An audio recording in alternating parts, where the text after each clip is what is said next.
నమస్కారం అమ్మ అందరికి. బాగున్నారా? మీరు భయపడతలేరు, వెనుక పోవాలిగా. అట్లా రాజకీయ నాయకులు వస్తే భయపడాలి, ఎందుకంటే రాక్షసులు కదా రాజకీయ నాయకులు.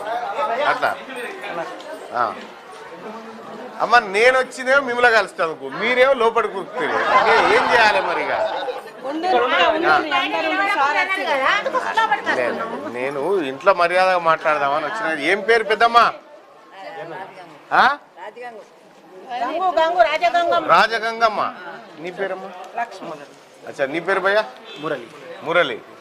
నీ పేరు తల్లి? నీ పేరమ్మా?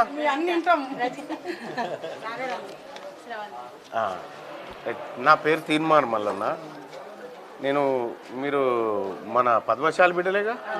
జర అట్లా కూర్చోరు, నేను చెప్తా. కూర్చోరి, ఏమొద్దక్క, ఇట్లా కూర్చోరి, నిమ్మలంగా కూర్చో, ఇట్లా కూర్చోరి, నేను చెప్తా, ముచ్చడి చెప్తా. కూర్చోరి, ఇట్లా కూర్చోరి, కూర్చో.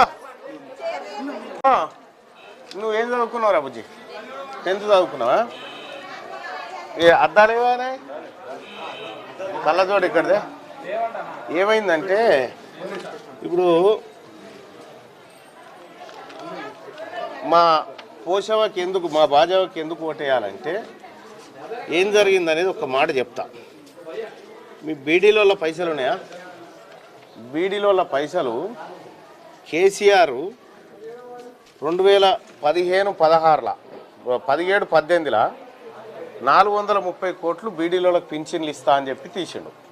430 కోట్లు తీస్తే ఏమవుతుంది? ఉన్నది తీరాదు నా పక్క. 430 కోట్ల రూపాయలు బీడీలోకి పింఛన్ ఇస్తా అని కేసీఆర్ తీసిండు. 430 కోట్లు తీసి అందులో 45 కోట్ల 28 లక్షలు జేబులు వేసుకొని పోయిండు. 45 కోట్ల 28 లక్షలు.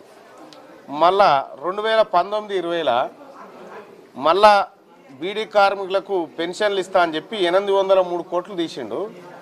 అందులోకేని 84 కోట్ల 30 లక్షలు జేబులు వేసుకొని పోయిండు. అంటే బీడీలు చేసేటోళ్ళ సొమ్ము తిన్నారు ఇదివరకు అని చెప్తా ఉన్నాను. మన పద్మశాలీలకు లేదంటే మన మార్కాండేయ వారసులు ఎవరైతే ఉన్నారో వాళ్ళ పైసలు దాదాపు కొన్ని వేల కోట్ల రూపాయల సొమ్మును రెడ్లు, దొరలు, ఈ దొంగల ముఠ అంతా తిన్నది.